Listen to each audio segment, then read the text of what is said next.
সাবধান হওয়া গোয়া। সাইফুলের এই গান একসময় শক্তি জুগিয়েছিল রাজপথে। গাজীপুরের স্কুল, কলেজ আর অলিতে গলিতে শিক্ষার্থীরা যখন আন্দোলনে ব্যস্ত, ঠিক তখনই এই গানই ছিল তার প্রতিবাদের ভাষা। বলছি 24-এর ঐতিহাসিক সেই কোটা আন্দোলনের কথা। যদি তুমি ঘুরে দাঁড়াও, তুমি বাংলাদেশ, এখনই সময় যুদ্ধে যাবার। সুরের মিল থাকায় অনেকেই এই সাইফুলের মাঝে খুঁজে পান কিংবদন্তি সঙ্গীত শিল্পী আইয়ুব বাচ্চুকে। বিষয়টি বেশ উপভোগও করেন তিনি।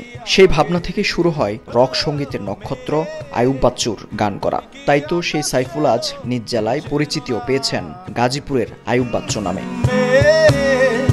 তুমি কি দুঃখ বুঝো না, তবে চিনবে কেমন করে আমাকে, তবে বুঝবে কেমন করে আমাকে। গাজীপুরের নিভৃত পল্লী কাপাসিয়ায় বেড়ে ওঠা সাইফুলের ছোট থেকেই ছিল গানের প্রতি দুর্বলতা। ধ্যানে জ্ঞানে ছিল যেই গান, সেই গানকে বেছে নিয়েছেন পেশা হিসেবে। জাতীয় গণসংগীত প্রতিযোগিতায় ঢাকা বিভাগে প্রথম স্থান অর্জন সহ বেশ কিছু অর্জনও রয়েছে সাইফুলের। শাম্পানের নাইয়া আমায় দে ছাড়িয়া, হইয়া মনুয়া পাখি হায় রে কান্দে রইয়া। বিভিন্ন ধরনের গানই গাইতাম, ফোক গান গাইতাম, ব্যান্ড গাইতাম, মাইলসের গান একসময় অনেক গাইতাম। তো পরবর্তীতে আইয়ুব বাচ্চুর গান, আইয়ুব বাচ্চু বসের গান গাইতাম। তো আমাদের লোকালি কাপাসিয়া বা গাজীপুরের অনেকেই বলছে যে তোমার আইয়ুব বাচ্চুর যে গানগুলো, এই গানগুলো তুমি খুব ইউনিক গাও, তো এই গানগুলা গাইলে তোমার খুব ভালো হবে। তখন আমি ওনাদের কথা আমিও চিন্তা করলাম, আমিও দেখলাম যে না ঠিকই, আমি নিজেও শুনলাম রেকর্ড করে যে না ওনার গানগুলো ভালো আসে, তো ওনার গানগুলোই বেশি করি। তো আরেকটা বিষয়, মজার বিষয় হয়েছে যে আমার কাপাসিয়া এলাকা বা আশেপাশের অনেকেই এখন আমাকে গাজীপুরের আইয়ুব বাচ্চু নামে চিনে আর কি। তো সেই থেকে ওই ভালোবাসা থেকে মানে ভক্তদের ভালোবাসা, আমার এই চেষ্টা চালিয়ে যাচ্ছে আর কি, যদি ভালো কিছু করা যায়।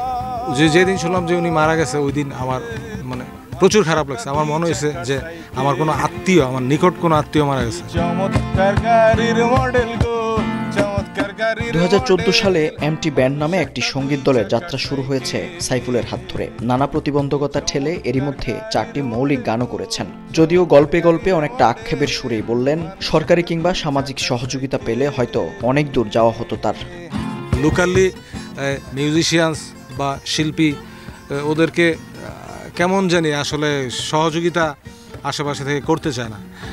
আর শিল্পকলা থেকেও লোকালি ওইভাবে, যেমন আধুনিক যে গানগুলা, যেমন ব্যান্ড গান বা আধুনিক গান গাইতে যে ইনস্ট্রুমেন্টগুলো বাজাইতে হয়, যেমন গিটার, কিবোর্ড, এগুলো লাগে, এইগুলার শিখার ব্যবস্থা শিল্পকলাতে নাই। আমি যখন প্রথম শিখছি, আমিও কিন্তু শিখতে পারি না, আমি ওই গাজীপুরে আইসা পার্সোনালি শিখতে হয়েছে।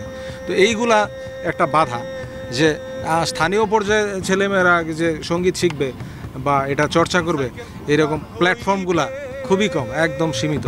এটা একটা বাধা। আমার চাওয়া হচ্ছে যারা প্রকৃতপক্ষে সঙ্গীত চর্চা করতে চায় বা সাধনা করতে চায় বা কষ্ট করতেছে, ওদের পিছনে যেন সরকার নজর দেয়।